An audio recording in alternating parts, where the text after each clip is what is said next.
दस्तावेज का स्वरूप वीडियो कैसेट के रूप में अभी जो यहाँ संपन्न की है, उसमें जीवन विद्या से संबंधित जितने भी मुद्दे हैं उसको आप तक पहुंचाने के लिए मैंने प्रस्तुत किया है।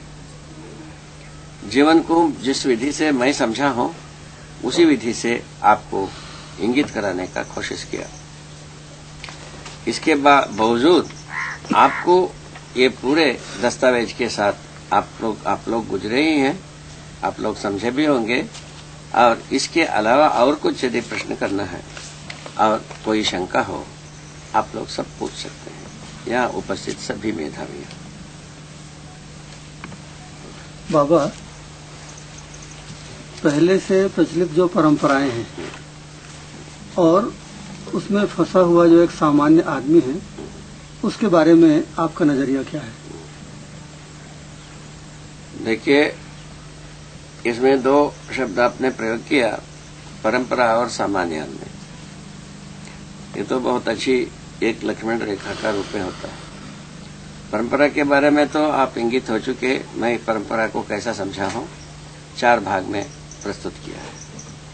वो है शिक्षा, वो है राजगद्दी, वो है धर्म गद्दी और चौथा गद्दी है व्यापार गद्दी। ये 4 गद्दी की बात है। यही परंपरा का कर्णधार है, यही परंपरा का नौका है, यही परंपरा का रेलगाड़ी है, यही परंपरा का पूरा यान है। इसी में प्रकारांतर से हर व्यक्ति सफर करता है, ये सच्चाई है। इस सफर करते समय में मैंने जो देखा है, परंपराएं सब पूर्णतया झांझर हो चुके हैं, तो ये सफर करने वाले आदमी को कुछ दे नहीं पाते, खाली का खाली रह जाते हैं। किंतु ये चारों परंपराएं इस प्रकार की आश्वासनों की ढेर लगाते हैं, डिंग हाँकते हैं कि हम सब कुछ आपको तारने के लिए शुरू किए, जबकि तरता हुआ एक आदमी देखा नहीं गया। जो तारने के लिए कहता है वो भी उसी में डूबा हुआ ही दिखाई पड़ता है। इस ढंग से हमने देखा। इस आधार पर मैंने घोषणा किया है, मेरा घोषणा ये है, परंपराएं सड़ चुकी हैं, निरर्थक हो चुकी हैं, चारों परंपराएं। और यदि सार्थकता की यदि स्रोत है मनुष्य को, मैंने ऐसा अध्ययन किया है, तो मनुष्य इतने सब झांझर होते हुए हर मनुष्य कम से कम 51% सटीक है, 51% सार्थक है, 51% से अधिक है सार्थक। इसीलिए मनुष्य सुधर सकता है। परंपरा सुधरने की जगह में इसके स्थान पर दूसरे परंपरा ही स्थापित होगा। परंपरा को सुधारने की कोई काम नहीं है, इसमें सुधारने के लिए कोई वस्तु नहीं है। परंपरा जैसा है उसके स्थान पर दूसरे तरीके की परंपरा ही शुरू होगा। यह सच्चाई है, चाहे सार्थक शिक्षा हो असार्थक शिक्षा हो, शिक्षा परंपरा रहेगा ही। जो सार्थक धर्म हो असार्थक निरर्थक धर्म हो, धर्म परंपरा रहेगा ही। और सार्थक राज्य हो निरर्थक राज्य हो, राज्य परंपरा रहेगा ही। और जो वस्तु का आदान प्रदान, हम तो व्यापार को विनिमय में देखा है, सार्थकता को और वस्तु का आदान प्रदान होना ही है। उसको व्यापार से शिकंजे से निकाल करके विनिमय की रास्ते में लगाना है। इस प्रकार से इसके स्थान पर दूसरा कुछ होने की काम की आवश्यकता। परंपराओं को, परंपराएं सुधरने वाले नहीं है, कोई परंपरा सुधरता नहीं। सुधरने की उसमें वस्तु नहीं है। उसमें जो कुछ भी ताना बाना बनी हुई है मटेरियल से, वो मटेरियल से कोई मानव के लिए सुधार वस्तु बनती नहीं। जैसा आपको उदाहरण के लिए बताऊं, जो जैसा राज्य का मूल तत्व है शासन, ठीक है ना, संविधान। संविधान का पूरा आशय इतना ही है, तो शक्ति केंद्रित शासन। शक्ति केंद्रित शासन का मतलब भी है गलती का गलती को रोको, गलती से गलती को रोको, और अपराध को अपराध से रोको, युद्ध को युद्ध से रोको। इसमें कौन सा आदमी को क्या होना है भाई? रोकने मात्र से कहां सुधार हुआ? जितना रोकते गए उतने ही अपराध बढ़ा ही। ये तो आप लोगों के सामने रखा हुआ है। युद्ध को जितने युद्ध से रोकते रहे, युद्ध की व्यसन बढ़ता ही गया। वो घटता कभी नहीं है। तो इस विधि से दो युद्ध का व्यसन तो वहां पहुंच गया है, सारा धरती को नाश करें, यहां पहुंच गया, ठीक हो गए। व्यापार का व्यसन तो छूटता ही नहीं शोषण से, वो तो आपको पता ही है। तो इस ढंग से जो जहां तक धर्म का व्यसन है, सबको आश्वासन देना है और क्या कहते हैं सम्मान पाना है, इस जगह में बढ़ा गया है। अब क्या किया जाए? आश्वासन क्या देना है? पापी को उतारूंगा, एक आश्वासन है। स्वार्थी को परमार्थी बनाएंगे, ये आश्वासन है। अज्ञानी को ज्ञानी बनाएंगे, ये आश्वासन है। अभी तक तो ना आपने कोई गवाही देखा, ना मैंने देखा। अब कोई माता पिता देखे होंगे तो हमको बताते रहेंगे, हम देखता रहूंगा, ये स्थिति रहेगी। इसीलिए परंपरा, मेरे नजरिया में परंपराएं सड़ चुके हैं, अच्छी तरह से खाद हो चुके हैं, इसमें कीड़ा पड़ चुका है। ये मानव सेवन योग्य नहीं रहा, या मानव सेवन योग्य मेटीरियल उसके पास नहीं रहा, दो में एक रहा। हम आज तक भ्रमते ही रहे, मैं गलत हूं। आदमी क्या सोचता रहा? हर आदमी ये सोचता रहा अब मैं स्वयं गलत हूं, परंपराएं सही है, ये मान के चलता रहा। हम इसी जगह से आदमी का आँखी खोलना चाहता हूं, परंपरा का आँखी नहीं। परंपराएं रहें अपने जगह में, हम उनसे लेन देन नहीं करते। मैं सीधा आदमी से संबंध हूं, मैं एक आदमी हूं, आदमी के साथ हमारा रिश्ता है, हमारा संबंध है, हम उनके साथ जुड़ करके काम करना चाहते हैं। हरिहर। एक तरफ तो आप परंपराओं को सड़ी हुई बताते हैं, जबकि दूसरी तरफ आदमी उसी परंपरा में पक करके आया हुआ है, तो आदमी को भी उस परंपरा में पकने की वजह से सड़ा हुआ होना चाहिए। आप कहते हैं कि तब भी आदमी 50% से अधिक सार्थक है। इस आदमी के सार्थक होने से आपका क्या आशय है? मेरा आशय यह है, अभी आपको बिल्कुल स्पष्ट समझ में आएगा। अभी 4 परंपरा की बात कही गई है, इन परंपरा में अपने को सुधार की कोई जिज्ञासा नहीं है। परंपरा का मतलब गद्दी परस्तों को, जो गद्दी में बैठा हुआ जो व्यक्ति होते हैं और गद्दी के रूप में जो दस्तावेज होते हैं, इन दोनों में जिज्ञासा का आधार नहीं है। इस आधार पर वो सड़ चुका है। तो जबकि इसका विपरीत हर मनुष्य में कोई ना कोई कोने में जिज्ञासा का उदय रखा हुआ ही है, जिसको हमने देखा है।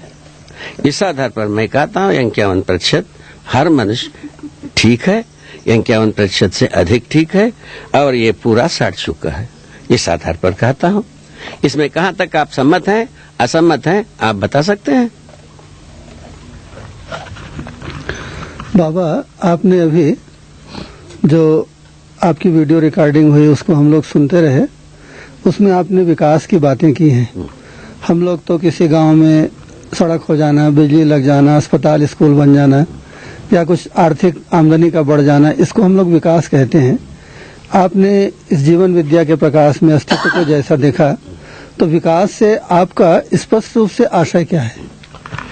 ये बहुत साधारण बात है, इस रिकॉर्डिंग में भी वो स्पष्ट हुई है। एक बहुत ही शुभ बात आपने कहा है, जो अभी तक की मान्यता में आप में मुझ में कोई अंतर नहीं, इसमें हम सम्मत हैं। सड़क बन जाए, रेल लग जाए, गाड़ी हो जाए, मोटर हो जाए, दवाखाना बन जाए, डाक खाना बन जाए, ठीक है ना। उसके बाद अभी ये कह रहे हैं हर एक तहसील में एक जेल बनना है, ये विकास का आधार बता रहे हैं। आपको ये ध्यान दिलाना चाहता हूँ, और कोई इसके ऊपर हम कुछ कहेंगे नहीं, ये ऐसा कह रहे हैं भाई।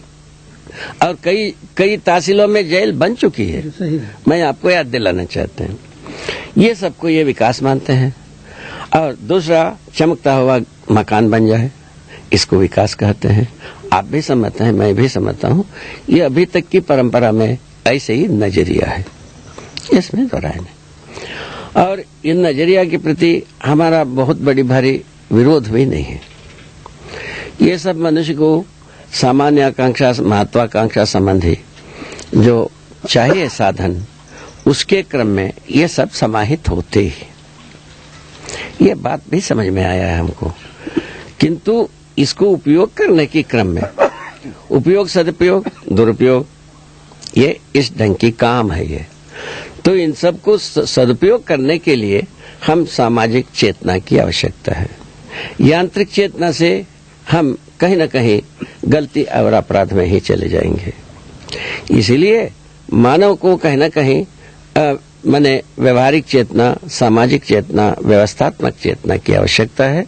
इस चेतना को भरपाई करने की क्रम में ही ये जीवन विद्या का एक प्रस्ताव रखा है। इसके बाद शिक्षा का मानवीकरण एक प्रस्ताव है। इसके बाद परिवार मूलक स्वराज्य व्यवस्था एक प्रस्ताव है। इन तीनों प्रस्ताव के आधार पर यदि अपन नजरिया डालें, यही वस्तुएं थोड़ा सा उपयोग से ज्यादा लगने लगता है, ज्यादा दिन तक यही वस्तुएं चलने योग्य होते हैं और धरती को कम से कम घायल करने वाली बात आती है। ये पूरा का पूरा धरती से ना हमको उपलब्ध होता है। जितना कम से कम धरती को घायल करें उतने ही हम ज्यादा से ज्यादा दिन तक टिकाऊ होते हैं। अन्यथा धरती को ही बर्बाद करके आदमी कहाँ रहेगा। इस नजरिया से इस प्रकार से कहा गया है मनुष्य का विकास का प्रमाण, मनुष्य विकसित हो गया, इसका प्रमाण ये की है तो परिवार में समाधान और समृद्धि को प्रमाणित कर सके, ये सार्थक हुआ। और हर मनुष्य स्वायत्त हो सके, जो अर्थात समझदार हो सके, ये प्रमाणित हुआ, होते ही है। और जो समाज बने, इसका क्या अर्थ है? अखंड समाज में मानव जाति को एक ही जाति के रूप में हम समझ सके, व्यवहार कर सके, मूल्यांकन कर सके, सामाजिक हुए। और व्यवस्था का मतलब हम अभी पहले से बताया है, जो पांचों आयामों में भागीदारी कर सके। उस स्थिति में हम व्यवस्था में जीते ही हैं, समग्र व्यवस्था में भागीदारी कर ही रहे हैं। ये हमारा मनुष्य की विकास का मतलब है। इसको हम जागृति भी कहते हैं, ठीक है, और सामाजिक भी कहते हैं, व्यवहारिक भी कहते हैं, व्यवस्था भी कहते हैं। ये व्यवहारिकता के मतलब है। अभी तक व्यवहारिकता का मतलब ये रहे जिनको जिससे ज्यादा पैसा मिले, ज्यादा सुविधा मिले, इसको व्यवहारिक मानी गई थी। जैसा आपने भी कहा है, ये सब चीज मिल गया तो मैंने व्यवहारिक हो गई, ऐसे सोचते थे, इसी को विकास मानते थे। जबकि इसमें विकास का कोई सुख तो मिला नहीं, ये तो बात साक्षित है।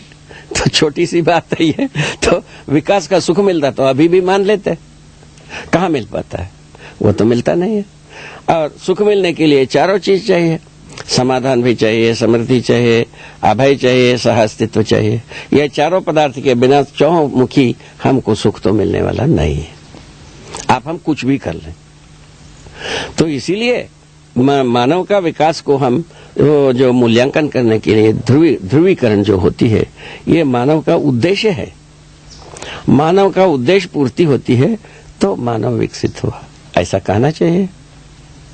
ये इसी में हम सार्थक हो पाते हैं। अभी जिस जगह में वह विकास का मंजिल बनाए हैं, इस जगह में हम सार्थक होना तो नहीं हुआ। जय हो, मंगल हो, कल्याण। एक बहुत प्रसिद्ध वैज्ञानिक हुआ डार्विन, उसने भी विकासवाद की बात कही है और आज विज्ञान जगत में उसका विकासवाद जो है लगभग स्वीकृत है, कुछ चुनौतियों के साथ। तो डार्विन ने जो कुछ किया, आपकी परिभाषा से या आपके प्रतिपादन से ऐसा नहीं लगता कि डार्विन ने जैसा प्रतिपादित किया है उसको हम विकास कहें। तो डार्विन ने जो किया उसको आप क्या कहेंगे, या उसके विकासवाद की जो अवधारणा है उससे जो परमाणु में विकास की बात जो आपने की है वो किस तरह से भिन्न है, और उस संबंध में आप क्या कहना चाहेंगे? वेरी गुड, बहुत बढ़िया। ये एक मार्मिक प्रश्न हो सकती है, बहुत संगीन प्रश्न बनाया आपने, धन्यवाद। देखिए, इसमें बहुत थोड़ा सा नजरिया की खेल है। ये डार्विन जो कुछ भी अपने को प्रस्तुत किया, शरीर रचना के आधार पर विकास को प्रस्तुत किया। पहला चोट इतने ही है, जैसा एक कीड़े का रचना, एक कीवाच का रचना, एक जौ का रचना और गाय का रचना, घोड़ा का रचना, शरीर का भला, तो वैसे ही मनुष्य की शरीर रचना। इन शरीर रचनाओं में आधार बनाया हड्डियों को। तो हड्डियां जो है किस प्रकार से, कितना लंबा, कितना चौड़ा होने से ये विकास हुआ। मनुष्य का शरीर को ध्रुव मान लिया उन्होंने, मनुष्य का शरीर की रचना को आधार मान लिया। ये इसके पीछे की शरीर रचनाओं को जोड़ते गए, इसके बाद ये बना, इसके बाद ये बना, इसके बाद ये बना, ऐसा वो कहते हैं। उनका शरीर रचना के पक्ष में कहना कोई तकलीफ नहीं है। मानव के अर्थ में कहना पूरा तकलीफ अभी तक प्रमाणित हुआ नहीं, ना कभी होने वाला है। क्यों नहीं होने वाला? जीवन ज्ञान डार्विन को था नहीं। जीवन ज्ञान के को एक ध्रुव रूप में मान करके उन्होंने कुछ कहा ही नहीं है। जीवन और शरीर का संयुक्त रूप में ही मानव होता है। अभी भी जो कोई भी विकास को खोजते हैं, जो शरीर संबंधी, वो हड्डियों को ही खोजते हैं, हड्डियों में ही नृतत्व को खोजते हैं, और उसके लिए नोबेल प्राइज होता है, डिग्रियां होते हैं, नौकरियां मिलते हैं। ये सब हम जानता हूं, इसमें हमको थोड़ी शंका है। किंतु अंदर क्या है? उनका विकास का ध्रुव है मानव शरीर। ठीक है। मानव शरीर में जो कुछ भी हड्डियों का रचना है, ढांचरा जिसको कहा जाता है, वो ढचरा को आधार माना, हड्डी ढचरा को। उस हड्डी ढचरा में क्या खूबियां हुई है उसको बताया है। इसमें आप हमको तकलीफ होने की कोई प्रश्न भी नहीं है। किंतु उसी के साथ महान तकलीफ यही है, यही मनुष्य का सर्वोपरि विकास है, ये कहते हैं। तो शरीर को तैयार करके मानव बन जाना था, ऐसा हुआ नहीं। मानव जैसा है वो मानव हड्डी की ढचरा के आधार पर व्याख्यायित होता नहीं है। इस विधि से उसका गवाही यही है, वो स्वयं लिखते समय मैं स्वयं इस दायरे में स्वयं व्याख्यायित नहीं होता हूं, वो खुद दे लिखा है। इससे ज्यादा क्या कहना है? आपको क्या कहना है? वो जो ढचरा के आधार पर वो मानव को व्याख्यायित करने गए, इस ढचरा के अंदर तो हम स्वयं व्याख्यायित नहीं होता हूं, ऐसा ही कहता है वो। उसके बाद क्या चाहते हैं? वो मानव को व्याख्यायित करने में असमर्थ रहा। इस बात की सम्मति उनके साथ भी जुड़ी हुई है। अब विकास का क्या मतलब है? शरीर एक रचना विशेष है। ठीक है। रचना में श्रेष्ठतम रचना के बाद हो सकता है। तो विकास से कहा ले, हमको क्या तकलीफ है इसमें? उसमें भी तकलीफ नहीं है। भाषा आप कुछ भी कर लो, किंतु रचना विधि में आप श्रेष्ठता को विकास कहते हैं। ये मेरा संबोधन की विधि ये बनता है। विकास जो होता है, विकास का ध्रुव बिंदु बनता है, वो जीवन है। जीवन यदि नहीं होता, शरीर से कुछ आप काम नहीं कर पाओगे। मरा जिंदा ये व्याख्या ही नहीं होती। तो ये जो मरा जिंदा का व्याख्या हर दिन आपके सम्मुख, मेरे सम्मुख गुजरता ही है। इसके आधार पर आप स्वयं निर्णय ये ले सकते हैं, जो शरीर को जीवंत बनाने के लिए जो वस्तु है, यही जीवन है। इस जीवन के बारे में पूरा कार्यक्रम अभी 2 दिन में हम अपन प्रस्तुत किए हैं। उसको सटीक अध्ययन करना चाहिए। अध्ययन के बाद कोई शंका होता है तो मुझसे पूछना चाहिए, उसको ठीक से समझने की जिज्ञासा होना चाहिए। यही हमारा अपेक्षा है। इसलिए जीवन और शरीर के संयुक्त रूप में मानव है। न केवल शरीर के आधार पर भी मानव नहीं है, केवल जीवन के आधार पर भी मानव नहीं है। इसीलिए जीवन और शरीर के संयुक्त रूप में हम मानव का संज्ञा पाते हैं। और परमाणु में जो विकास होता है वो दूसरे अर्थ में है, गठन पूर्णता के अर्थ में विकास है। ठीक है। क्योंकि हर एक परमाणु गठनशील है और हर एक गठन में एक से अधिक अंशों का होना जरूरी है। हर एक परमाणु में एक मध्यांश, मध्य में स्थिर रहने वाला और उसके चारों ओर चक्कर लगाने वाला अंशों की आवश्यकता है। ये स्वाभाविक रूप में अस्तित्व में होना पाया जाता है। इसी का नाम है परमाणु। ऐसे परमाणुओं में अनेक संख्या माने कम से कम 2 से लेकर अनेक अंशों का संख्या समाई रहती है। इसी क्रम में वो परमाणु जिसको हम तृप्त परमाणु कहते हैं, वो भूखे परमाणु से छूटने के लिए या जीर्ण परमाणु से छूटने के लिए प्रयास क्रम में वो स्वयं सिद्ध विधि से जीवन पद भी सिद्ध हो जाता है। अनेक प्रजाति के परमाणु हैं, उसमें से एक प्रजाति का परमाणु जीवन है। इसमें किसको क्या तकलीफ है भाई? ये सही है, अंशों का समावेश होना, घटना बढ़ना है ना, ये चीज वो जीवन परमाणु में होता नहीं है। इसीलिए अक्षय शक्ति, अक्षय बल होना बताई गई है। ठीक है। इस ढंग से जीवन परमाणु को विकसित वस्तु हम कह रहे हैं। विकास के बाद जागृति की बात कर रहे हैं। जीवन में जागृति होती है। जागृति का परमावधि क्या है? जानना मानना होता है। ये बताया। पहचानना निर्वाह करना पहले परमाणु अंश से ही शुरू हुई है।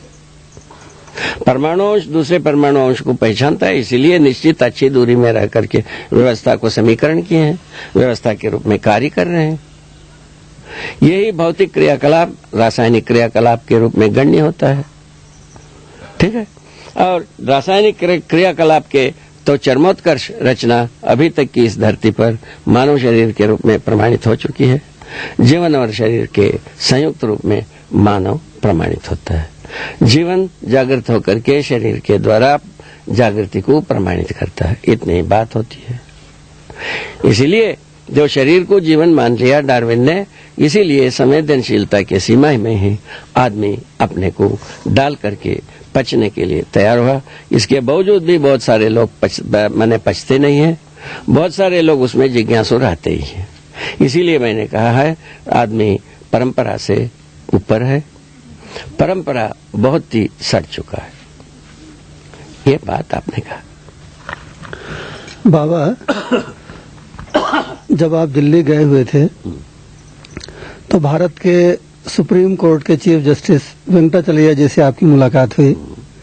उस समय आपने सार्वभौम न्याय की क्या अवधारणा उनके दिमाग में है, ऐसा आपने सवाल किया था। तो उनके पास कोई उत्तर नहीं था। भारत के लिए अलग न्याय, पाकिस्तान के आदमियों के लिए अलग न्याय, भारत में हिंदू के लिए न्याय की परिभाषा अलग, मुसलमान की अलग। इस तरह से तो आदमी एक भयानक भ्रम की स्थिति में पड़ जाता है। वही तो ऐसा कोई सार्वभौम न्याय का स्वरूप जब आदमी को आपने विकास के संदर्भ में एक अलग ढंग से व्याख्यायित किया, एक नया दृष्टिकोण आपने प्रस्तुत किया है, तो न्याय की मनुष्य जीवन में न्याय की क्या स्थिति बनती है। और एक बात आपने अपने उद्बोधन में और भी कही है कि न्याय जो है परिवार में प्रमाणित होता है। हम लोग न्याय का प्रमाण अदालतों को मानते हैं। अदालत ने जो फैसला दिया वो न्याय है, ऐसा हम लोग मानते हैं। आपने बिल्कुल एक भिन्न बात कह दी है कि न्याय परिवार में प्रमाणित होता है। तो सार्वभौम न्याय के स्वरूप के बाबत और परिवार में ऐसा न्याय कहाँ कैसे प्रमाणित होता है, उसको थोड़ा स्पष्ट करिए। हाँ, ये तो आ चुकी है। ये जो जीवन विद्या के क्रम में इसका सूत्र रूप में कहा गया है, संबंध मूल्य मूल्यांकन उभय तृप्ति। न्याय यही है। उभय तृप्ति होना बहुत जरूरी है। उसमें संबंध का होना जरूरी है, उसमें मूल्यों का होना जरूरी है, मूल्यांकन होना जरूरी है। ये इसका एक पूरा का पूरा एक तादाद है, एक गति है, एक तरंग है, एक सार्थक मंजिल है। मनुष्य तो होता ही है। मनुष्य के साथ जड़ चैतन्य संसार का संबंध बना ही रहता है। इसको आप नकारो चाहे सकारो, रहता है ही। तो हवा के साथ आपका संबंध नहीं है, ऐसा कोई चीज आप बना नहीं सकते हैं। नैसर्गिकता के साथ आपका कोई संबंध नहीं है, ऐसा बना नहीं सकते हैं। मानव के साथ आपका संबंध नहीं है, ऐसा कुछ बना नहीं सकते हैं। इस प्रकार की व्यर्थ की प्रयास बहुत कुछ हुआ है। ये सब हमको समझ में है क्या क्या प्रयास हुआ है। जितना धृष्टताएं आदमी ने किया है, जितना सज्जनता किया है, सारे बात हमारे नजरिया में है। कोई चीज ओझिल नहीं है। और घोर परिश्रम किया है, हट किया है, साहस किया है और विवेक का भी प्रयास किया है, विवेकपूर्ण प्रयास भी किया है। सब करके अंततोगत्वा हम परंपरा को कुछ दे नहीं पाए। बात इतनी ही। ये सब वंदनीय है, स्तुत्य है और सराहनीय है। ये सब बात कहा जा सकता है, किंतु परंपरा के लिए हमको कुछ दिया नहीं। ये सब करने का मतलब सारा तप योग अभ्यास करने का पूरा मतलब आदमी समझदार होना, प्रमाणित होना, परंपरा में उसको घोलना, यही बनता है। नहीं तो साधना किस बात की। और बाकी जो हम समझते ही नहीं है, ऐसे बातों के आधार पर जो कही गई, उसमें तो लोहलुहान हो ही चुका है। थक तो करके तो बैठ ही गया है। मुक्ति के लिए जो दौड़ करते थे, उसमें शायद है अभी आवाजें बहुत काफी धीमी है और दब चुकी है और पहले काफी बुलंद थी। मैं ये 60 वर्ष की स्मृति से कह रहा हूँ। 60 वर्ष के समय में पहले जो बुलंद थी आज वो बुलंद नहीं है। मुक्ति के बारे में, भक्ति के बारे में भी वैसे ही है, वो दब चुका है। उसको दबने का मूल कारण हमें ये समझता हूँ, ये संग्रह सुविधा ही है। संग्रह सुविधा का छाया उस आवाज को दबा दिया, ऐसा मेरा एक मूल्यांकन है। इसमें बहुत सारे लोग सम्मत नहीं हो सकते हैं, ये भी हम जानता हूं, किंतु हुआ इतने ही है। मेरा मूल्यांकन नहीं है। ये मुक्ति के बारे में तो कथा ऐसी है। अब बाकी संग्रह सुविधा के बारे में कैसे आदमी लट्टू है, आपके सामने ही दुकान बिछा है, इसको क्या आपको वर्णन तो करना नहीं है। और संग्रह सुविधा से विधि से भी हमको कोई समाज बनता नहीं है और इससे भी भक्ति विरक्ति से भी कोई समाज बना नहीं है। इसीलिए परंपरा इतने के लिए ही है। इसके अलावा कोई परंपरा है तो वही है व्यापार। व्यापार तो संग्रह सुविधा की ओर चली दिया है। ठीक है, इन दोनों जो अंतिम बिंदु है, इसके आधार पर कोई परंपरा बनी नहीं है और इसीलिए परंपराएं माने निरर्थक है। ये कहना बनता है, कहने का अधिकार बनता है। कैसा बनता है अधिकार? ऐसा कहने का अधिकार बनता है। यदि सार्थक हो जाता तो अपन सराहने फूल माला ना पहने थे। कहाँ सार्थक हुआ? ये सार्थक नहीं। भक्ति विधि से कोई समाज हो जाता, अखंड समाज, सार्वभौम व्यवस्था हो जाता, उसको हम पूजा ही करते।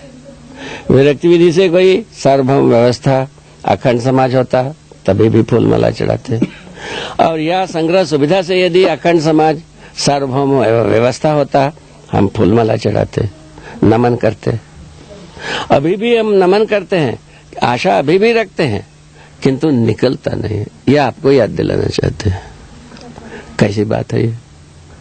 तो इसीलिए यह हमारा मूल्यांकन में यही निकलता है, परंपराएं निरर्थक हो चुके हैं।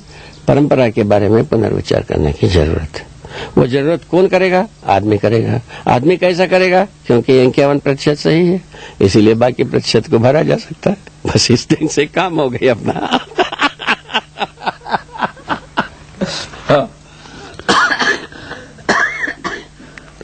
बाबा, आपका सारा प्रतिपादन ही अस्तित्व मूलक है। आपने अस्तित्व को समझाया है कि सत्ता और अनंत प्रकृति का साथ साथ होना। सत्ता में अनंत प्रकृति साथ साथ है, इस तरह से अस्तित्व सर्वस्व है, ऐसा आपने प्रतिपादित किया है। हम लोग जैसा देखते हैं कि एक वस्तु यहाँ पे रखी हुई है, तो यहाँ पर कोई दूसरी चीज नहीं है। आपने सत्ता को जो पारगामी कहा कि जहाँ खाली जगह है वहाँ तो सत्ता या परमात्मा नाम की चीज है ही। जहाँ पर कोई वस्तु ठसाठस विद्यमान है वहाँ भी सत्ता विद्यमान है, ऐसा जो आप कहते हैं। हम लोग तो उसको देखे नहीं है, जानते नहीं है, तो उसको थोड़ा और समझाइए। हम आपके ही श्रीमुख से उसको सुनना चाहते हैं। क्या बात है महाराज। शुभमस्तु, यही हो। देखिए, बहुत बढ़िया आपने प्रश्न का बखूबी से प्रस्तुत किया। यह स्वागत ही है, हृदयंगम करने योग्य है, स्पष्ट होने योग्य है। ये तीनों बातों से हम सहमत हैं। तो इसमें एक बहुत ही मूल बात यही है, व्यापक वस्तु हमको बहुत जल्दी समझ में आता है। सब जगह में एक सा विद्यमान वस्तु हमको समझ में आता है, जिसको हम खाली जगह कहें, शून्य कहें, ब्रह्म कहें, व्यापक कहें, कुछ भी कहते रहो जी। ये वस्तु है। ये क्या चीज है? ये स्वाभाविक रूप में आप हमारा मन पर प्रभाव डालता है। ये वस्तु है मूलतः ऊर्जा। ऊर्जा का मतलब अपने ताकत से कोई प्रेरित होने योग्य वस्तु है। यह स्वयं वस्तु है, ऐसा वस्तु है इसमें जो कुछ भी इसमें है, ये सब इससे प्रेरित होने योग्य वस्तु है। उसका प्रमाण वस्तु की क्रियाशीलता के साथ प्रमाणित किया। सही। प्रेरित होना कैसा हुआ भाई? क्या ऊपर से धक्का मारता है क्या? हाँ, ये सवाल है। ये सवाल है। तो अभी हम गाड़ी को स्टार्ट करने के लिए धक्का देते हैं, तब स्टार्ट हो जाता है। धक्का देता है क्या? ऐसा सोचा गया। तो पहले ऐसे भी लोग सोचे, पहले कोई एक धक्का खाया, एक शुरू हो गया, एक उसके बाद उसके बलबूते पर दूसरा एक शुरू हो गया, धक्के से शुरू हो गया, या धक्का मक्की से ही सब शुरू हुआ, ऐसा भी कहा गया है। ऐसा प्रस्तुत किया। तो क्या इसको हमने परिशीलन किया, ये इसमें कोई धक्का देने वाली वस्तु है क्या? इसको हमने ऐसा पहचाना, इसमें तरंग दबाव दोनों नहीं है जी। तरंग ना हो, दबाव ना हो, धक्का देने की बात आती नहीं है। जैसा हमारे अनुभव से एकदम उल्टी बात है। उल्टी बात हो गई नहीं है। जे तरंग होना चाहिए, दबाव होना चाहिए, तभी धक्का वाला बात आ सकती है। धक्के वाली बात आने के वहां जड़े नहीं है, तो धक्का क्या लाओगे? अब क्या किया जाए? उसके बाद सोचा का वस्तु तो प्रेरित ही है, ऊर्जित ही है, क्रियाशील ही है, ये तो प्रमाण रखा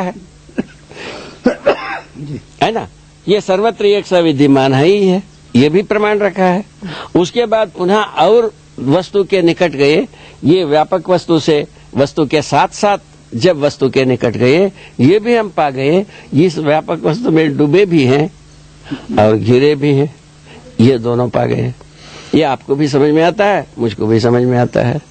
और एक एक अलग होने के अर्थ भी, ये एक दूसरे के बीच में ये व्यापक होने का ही अर्थ है। ये व्यापक वस्तु एक दूसरे के बीच में ना हो, एक एक अलग होते ही नहीं है, अलग कर भी नहीं सकते। ये बीच में ये व्यापक वस्तु है, इसीलिए एक एक अलग भी होता है, एक एक जुड़ता भी है। जुड़ने का भी एक विधि है, बिखरने का भी एक विधि है। ठीक ठीक समझ में गए? इसी ढंग से क्या हो गया, रचना विरचना की पूरा आधार आ गया इसी सूत्र से। रचना भी होता है, विरचना भी होता है, इसका आधार आ गया। और ऊर्जा संपन्नता है ही है वस्तु में, क्योंकि क्रियाशील है ही है। और इसको अब कैसा किस भाषा से कहा जाए कि ये वस्तु भिगा है कहा जाए, या थोपा है कहा जाए, धक्का दिया है कहा जाए, हाथोड़ी लगाया गया है ये कहा जाए, क्या भाषा प्रयोग करोगे? कोई ना कोई भाषा प्रयोग करोगे। तो मैं जो प्रयोग किया हूं वो सूट नहीं करता है तो दूसरा प्रयोग करोगे। एक बात ये हो, ये वस्तु पुनः दूसरे ढंग से हम अध्ययन किया तो एक एक में रूप में जो दिखती है वो वस्तु की माने आयतन, और ये जो व्यापक रूप में दिखता है इसका आयतन कहीं न कहीं समान है या भिन्न है। ये बात सोचा गया, व्यापक वस्तु का कोई आयतन बनता ही नहीं, सीमा ही नहीं बनता।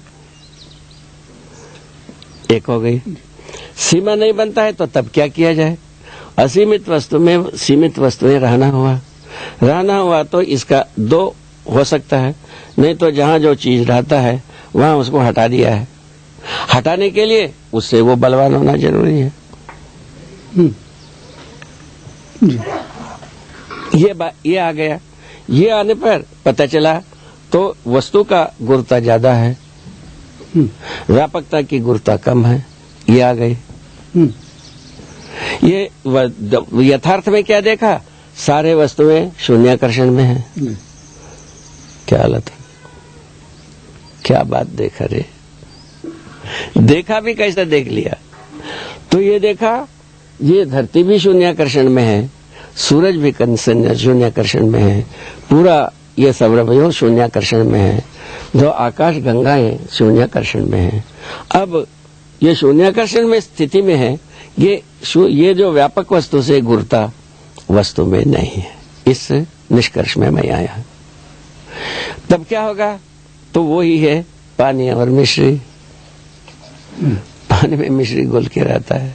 इसी बात ही जो मिश्री की संपूर्ण अणुओं में और अणुओं के परमाणुओं में, परमाणुओं के अंश में, अंश के और अंग प्रत्यंगों में ये जो घुला हुआ भिगा हुआ चीज बनता है।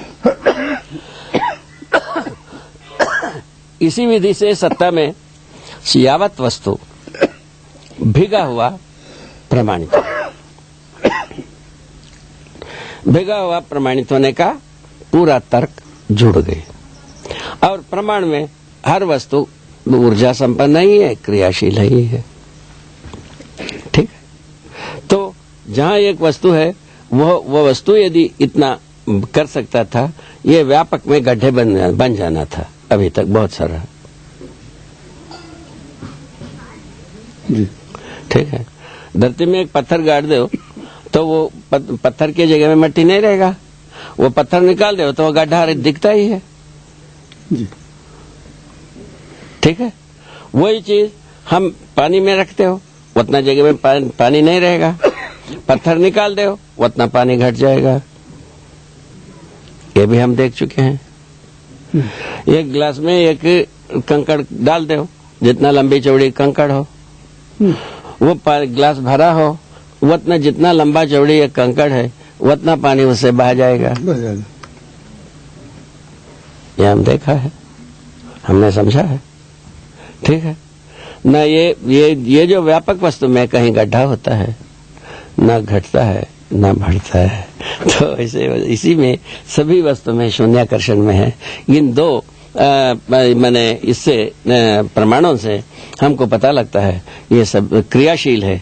इन तीनों कारणों से हमको पता लगता है हर वस्तु सत्ता में भीगा है। भीगा रहना स्वयं इस सिद्धांत का प्रतिपादन है। सत्ता पारगामी है, पारगामी नहीं होता तो काय के लिए भीगना बनता है भाई। पारगामिता वशी ही ये भीगा हुआ है। ऊर्जा इसीलिए नाम है, ये सभी वस्तु ऊर्जित है, माने बल संपन्न है। इस आधार पर ऊर्जा का नाम रखा है। नाम के बारे में बहुत लोग परेशान नहीं होना चाहिए।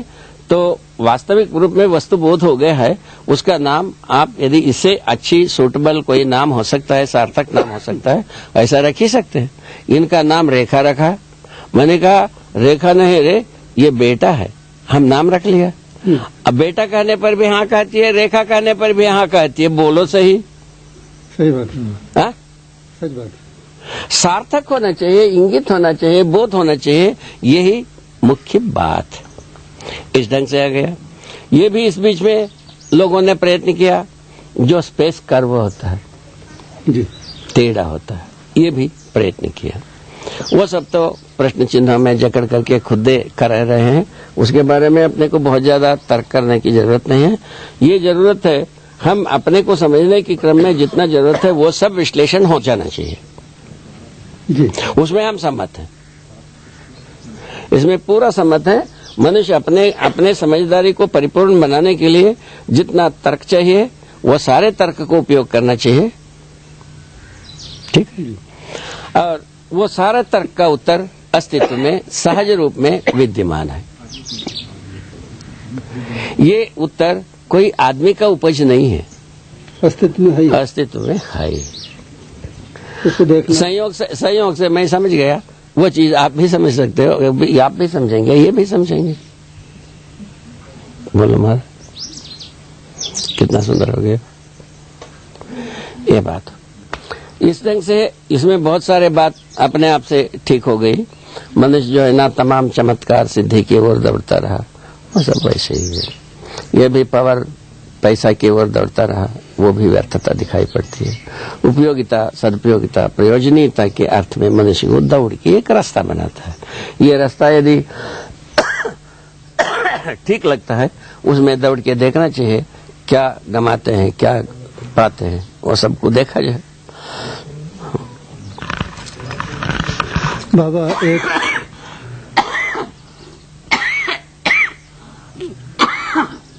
एक छोटी सी बात और रह गई कि सत्ता में अनंत इकाइयां डूबी भीगी हैं, ऐसा आपने कहा। तो वे परस्परता में भी अनंत कोणों से प्रकाशित होती हैं या उनकी परस्परता, इस तरह की कोई बात आप बोले हैं, उसको थोड़ा सा स्पष्ट कर दीजिए। ये बात है, इसमें एक सूत्र लिखा है प्रत्येक एक अपने में अनंत कोण संपन्न है। अनंत कोण संपन्न है। अनंत कोण किसी न किसी दिशा में सीधा रेखा में जाता है और उस सीधा रेखा में वो वस्तु प्रतिबिंबित रहता ही है। सामने एक वस्तु होना चाहिए। कोण जो है ना कहीं जाकर के कोई टिकता है तो कोई वस्तु के ऊपर ही टिकता है, किसी एक के ऊपर ही जाके टिकता है, नहीं तो वो कोण जाता ही रहेगा। ठीक है ना, अंत विहीन विधि से जाता ही रहेगा।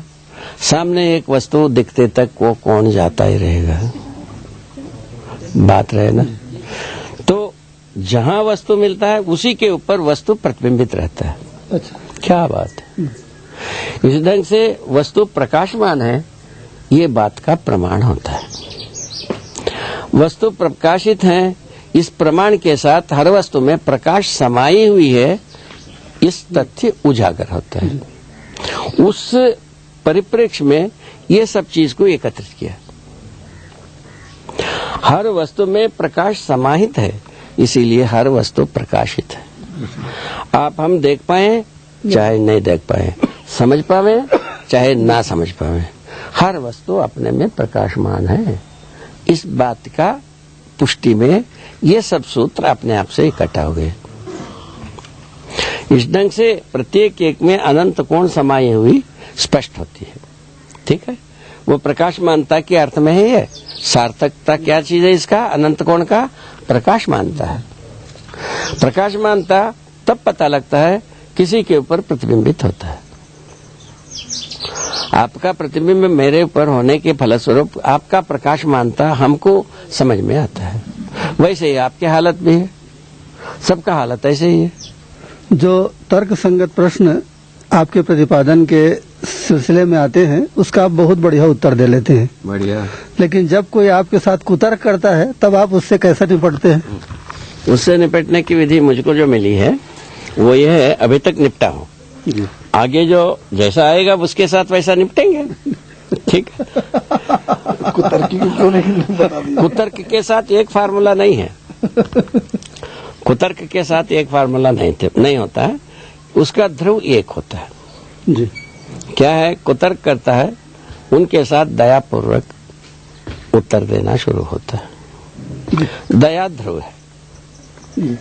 कुतर्क के उत्तर का ध्रुव दया है। दयापूर्वक ही उत्तर हो पाता है। दूसरा विधि से कुतर्क के साथ कोई तर्क होता नहीं। कोई तर्कपूर्ण उत्तर नहीं होता कुतर्क के लिए। उसके क्या है, दयापूर्ण विधि का क्या प्रयोजन क्या है? वो विधिवत तर्क संगत हो जाए। अच्छा, ये कामना से उनको ज्ञानार्जन कराया जाता है। बाबा जी, आज धरती पर हजारों चिकित्सा पद्धतियां हैं जो हजारों साल से चली आ रही हैं, फिर भी हम देख रहे हैं कि इतने मानव का श्रम उसमें लगा के, इतना धन नियोजन करने के बाद भी, इतने लोग लगने के बाद भी, इतनी सारे चिंतन चिकित्सा के संबंध में करने के बाद भी आज भी मानव जाति दुखी है। उसका स्वास्थ्य आज भी बिगड़ा हुआ है। जितना ही धन लगाया जा रहा है, जितने ही यंत्र का अनुसंधान किया जा रहा है, उसके बावजूद भी रोगों की संख्या ही बढ़ते जा रही है। नए नए रोग पैदा होते जा रहे हैं। जितनी औषधि अपन खिलाते हैं उतना नया रोग बनता है। पुरानी पद्धतियों से भी वैसा आशा जैसा वो कहा गया है वह पूर्ण रूप से प्रमाणित नहीं होता। आज जो पद्धतियां उपलब्ध है आधुनिक रूप में, उनमें भी वो जो बात कही जाती है वो प्रमाणित नहीं हो पा रही है। बाबा जी, इस संबंध में आप जीवन विद्या के आधार पर कैसी चिकित्सा पद्धति को, कैसे स्वास्थ्य संयम को, कैसे स्वास्थ्य को पहचानना चाहेंगे, बताना चाहेंगे, बताएं। आपने बहुत अच्छी ढंग से प्रश्न पूछा है। ये मैं समझता हूँ गरीब हो अमीर हो, बली हो दुर्बली हो, धनी हो निर्धनी हो, ज्ञानी हो अज्ञानी हो, सब लोगों के साथ कमो बेशी ये प्रश्न ऐसे ही है। सभी देश काल में वैसे ही है। ये कुल मिलाकर के आपने अभी बोला इतना प्रयत्न सब, इसमें से विशेषज्ञता एक भूत है, पिशाच, वो सबको मार देता है। हम विशेषज्ञ हों, इसीलिए हम जो कहते हैं वो सही है। ऐसा मान लेने के आधार पर सर्वाधिक अपराध हुआ। उसमें सबसे बड़ी भारी अपराध उन्हीं के ऊपर गुजरी जो रोगियां थे। तो आज भी बाजे सुनने में आता है, जब रोगी अपना तकलीफों को सुनाने लगता है, वो सुनना नहीं चाहते, उसको मिशन से सुनना चाहते हैं। मिशन से मनुष्य का दर्द को पहचानना होता नहीं। कुल मिलाकर के मनुष्य से दर्द को सुना जाता है, वो वाद्य यंत्र से होता नहीं। मैं तो अभी तक देखा नहीं, ऐसा आदमी को देखा नहीं, मैं ना स्वयं मैं देखता हूं। इसलिए सबसे ज्यादा गलती यहां हुई। हम मनुष्य रोग को पहचानता है, इस बात पर आया ही नहीं। पहले जो कुछ लोग आयुर्वेद विधि से, यूनानी विधि से और विधि से नाड़ी ज्ञान के आधार पर तकलीफों को पहचानने के लिए कोशिश की है, सराहनीय है वो।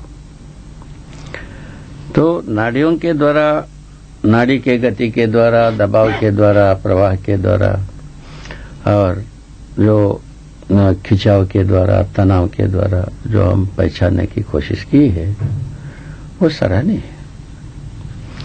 वो शनै शनै कालांतर में यंत्र को देख करके उसकी कठिनता को स्वीकारते हुए वो यंत्र के ओर आदमी दौड़ लिया। हर व्यक्ति चाहे आयुर्वेद पढ़ा हो, यूनानी पढ़ा हो, वो पढ़ा हो, ये पढ़ा हो, सब यंत्र से ही बात सुनना चाहते हैं। वो यंत्र के आधार पर सब कुछ सोचना चाहते हैं। यंत्र के आधार पर कुछ भी हम सोच के निर्णय लेते हैं तो यंत्र तो तृप्त होना चाहिए। यंत्र भी तृप्त नहीं होता है, रोगी भी तृप्त नहीं होता है। अब एक तो ये भाग है, इसमें बहुत सारे चीज रोग के मूल स्वरूप से और चिकित्सक दूरे रह जाता है। उसके लिए युक्ति, अनुसंधान, शोध करने की बात रहती है, उसमें चूक हो ही जाती है। जो अनुकूलता प्रतिकूलता को जो शोध करना चाहिए हर मरीज के साथ, वो चीज होता नहीं। उसका ज्ञान आप लोगों को है ही है। अब तो स्टैंडर्ड और पेटेंट नाम की चीज मानते हैं। तो स्टैंडर्ड हो गया, पेटेंट हो गया, तो उसमें लिख दिया इसमें 10% उपकार है, 90% हानि है, ये स्टैंडर्ड हो गया। उसको कोई भी डॉक्टर लिखता है तो वैध हो गया। ऐसा हो गया बात। उसको क्या करेंगे? हर प्राण रक्षक दवाई के ऊपर ये लिखा ही रहता है, इसको 4 दिन के 10 दिन से अधिक देना नहीं चाहिए, बड़ी घातक हो सकता है। हर शराब के बाटल पर लिखा ही रहता है, स्वास्थ्य के लिए हानिप्रद है। और उसी से बहुत सारा पैसा पैदा करने के लिए बहुत सारा शासन तुला रहता है, बहुत सारा व्यक्ति भी तुला रहता है, पैदा भी कर लेते हैं पैसा, मतलब नोट पैदा कर लेते हैं। खाने के मतलब ऐसा है। ये सब कुल मिलाकर के संग्रह सुविधा के आधार पर ये विशेषज्ञता फंस गई। संग्रह सुविधा कहीं अंतविहीन हाय हाय है, इसमें कहीं कोई तृप्त होता नहीं है। तृप्त न होने के आधार पर ये बनता नहीं। इसका मैंने ऐसा भी प्रमाण देखा है, व्यवस्था देखा है। एक जैसा भिलाई है, भिलाई से छोटा जगह दुर्ग है, दुर्ग से छोटा जगह है शहडोल, बिलासपुर, ऐसा एक एक को तोला जा सकता है। शहडोल में एक जो हड्डी का विशेषज्ञ है, अब अपने एक रिपोर्ट बनाया। वो रिपोर्ट को हम ले गए दिल्ली। शहडोल में हम विशेषज्ञ को दिया 50 रुपया, ठीक है। उन्होंने उसके लिए दवाई लिखा, जो दवाई लिखा, वो रिपोर्ट लिखना था, लिख दिया। दिल्ली ले गए, उसी रोगी और रिपोर्ट लेके दिल्ली गए। वहां हम सोचते हैं कि बड़े विशेषज्ञ को दिखाया जाए। वहां कैसे देखा हमने, एक आदमी का फीस, मैंने उनको केवल रिपोर्ट को देख करके प्रिस्क्रिप्शन लिखना है, इतने के लिए एक आदमी का 200 रुपया कम से कम पैसा है। वो चलते चलते 2000 तक की हम देख के आए हैं। तो इतने जो 2000 वाले को भी 200 वालों को भी दोनों के दरवाजों में जाकर के देखा गया, अंततः तो वो शहडोल में लिखा था वही प्रिस्क्रिप्शन वही भी लिखा, दवाई वत नहीं है। चाहे 2000 रुपया दे करके लिखा ले हो, चाहे 50,000 रुपया दे करके लिखा ले हो। ये इस बात को हम ध्यान दें यहां दिलाया, मनुष्य कैसा पागल हो गया है। पैसा रहने के बाद ज्यादा पैसा खर्च करना ज्यादा अच्छा चिकित्सा है, ऐसा सोचता है। जबकि ये प्राण रक्षक दवाइयों का सीमाएं हैं अपने ढंग की, वो पूरा का पूरा उसमें लिखा भी रहता है, तो उन सीमा से अधिक उसमें अपेक्षा हो नहीं सकती। तो जनमानस क्या चाहता है, जब ये प्राण रक्षक है तो इसको खूब फाका जा सकता है, खत्म हो गया। डॉक्टर वो लिखते भी हैं जो सीमा से वो लिखते भी नहीं है। किसी को ये पूछा नहीं जाता है तुमको कितना पेनिसिलिन इंजेक्शन लगी है, और किसी का प्राण रक्षक दवाइयों को कितना क्या खाए हो, ऐसा कुछ पूछा नहीं जाता है। डॉक्टर के पास गए, वो लिख दिया 200 गोली, 400 गोली, 1000 गोली सब खिलाते हैं, उससे होने वाले परिणाम होते ही है। एक तो दूसरा ये आ गए।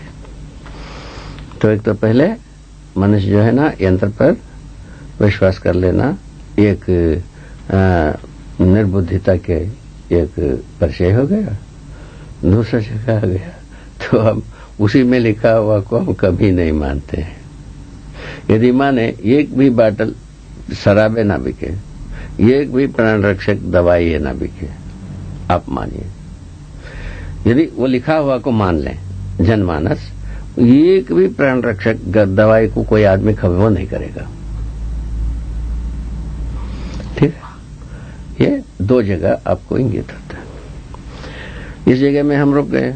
तीसरा जगह में वहां रुक गए हम इसको समग्रता के साथ हम कभी सोचवे नहीं किए, मैंने एक चिकित्सक बनने के लिए सोचवे नहीं किए, ऐसा प्रयत्न नहीं किए।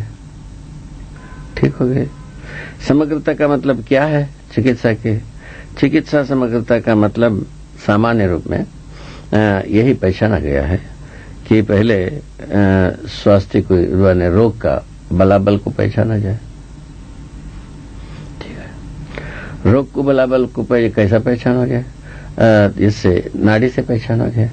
नाड़ी में क्या पहचानोगे? नाड़ी में ये बताएंगे, नाड़ी की गतियों को पहचान कर रोगों का साक्षात्कार करेंगे और लक्षणों से मिलाएंगे।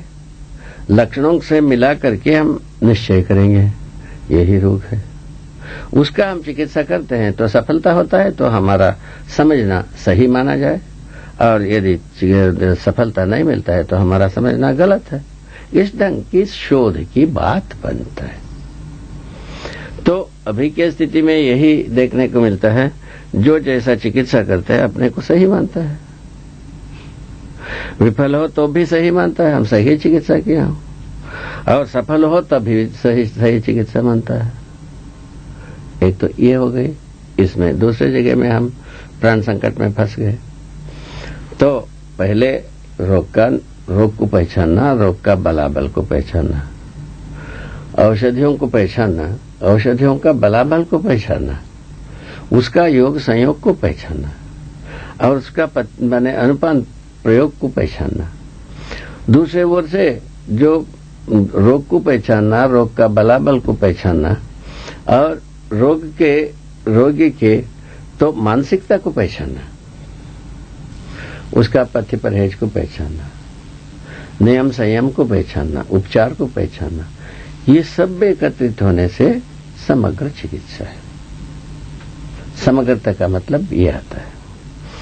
अब दूसरा विधि से समग्र चिकित्सा, तो होम्योपैथी भी हो, एलोपैथी भी हो, आयुर्वेद भी हो, यूनानी भी हो, और कोई होगा तो दवा माने घुटकी मत दबाने वाला भी हो, उसके पश्चात वरदान देने वाला स्पर चिकित्सा हो, और उसके बाद वो लोहा को ला करके दोनों तरफ रखने वाला चुंबकीय चिकित्सा भी हो, और मणि चिकित्सा हो, योग चिकित्सा हो, कर्म चिकित्सा हो, धूम्र चिकित्सा हो, इस प्रकार के हम तांता लगा दें।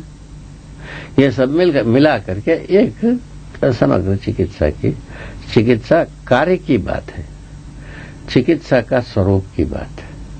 चिकित्सा का स्वरूप जो पहले बताया वो चिकित्सा का स्वरूप है, ये चिकित्सा कार्य है, ये बात बनता है। दूसरे में क्या बनता है, तो ये तो पहले से भी ये मानी गई है, मणि मंत्र औषधि योग से तो संपूर्ण चिकित्साएं हो सकता है।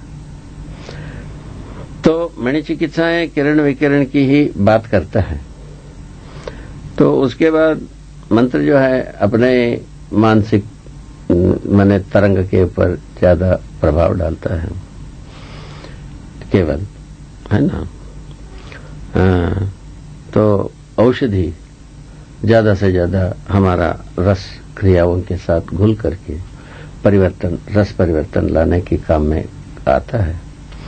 फलस्वरूप रोगों के प्रति, रोगों को कैसा दूर करना है, शरीर व्यवस्था जितना जानता है ना कोई डॉक्टर जानता है और कोई जानता ही नहीं। आप ये मानिए, सही सटीक यदि शरीर को ठीक करने की यदि ट्रेनिंग है, शरीर व्यवस्था में निहित है। आप मानिए, हम ये जबरदस्ती करते हैं, हम जानते हैं ऐसा होता नहीं। फिर डॉक्टर क्या करेगा पूछा, डॉक्टर जो है ना शरीर व्यवस्था को बलवती बनाएगा, शरीर व्यवस्था के अनुकूल रस द्रव्यों को, रसायन द्रव्यों को शरीर को दिएगा। यही एक चिकित्सक का जो यदि खूबी है या महिमा है या उनके ताकत है, उनका दिया हुआ, उनका प्रयोग किया हुआ विवेक है, विज्ञान है, कुछ भी हम कह सकते हैं, कोई प्रॉब्लम नहीं। ऐसे चिकित्सा से हम पार पा सकते हैं। इसको कैसा किया जाए भाई, तो अब तक तो विशेषज्ञता से हम निकल करके सर्व सुलभ मैंने लोकव्यापीकरण क्रिया को बनाना है। स्वास्थ्य का मतलब है शरीर से मतलब है, संयम का मतलब है मन से। संयम था जो होता है न्यायिक होता है, नियमित होता है, नियम के आधार पर होता है, नियंत्रण के आधार पर होता है, संतुलन के आधार पर होता है, और कुछ होता नहीं। ठीक है, ऐसी जो संतुलन पूर्वक, न्याय पूर्वक होने वाले मानसिकता को हम क्या कहते हैं, माने संयम, ये कहते हैं। उसके लिए क्या किया जाए, उसका क्या दवाई है, उसके लिए समझदारी दवाई है। ना समझी से असंतुलन, मानसिक असंतुलन, समझदारी से संतुलन, बहुत साधारण सूत्र।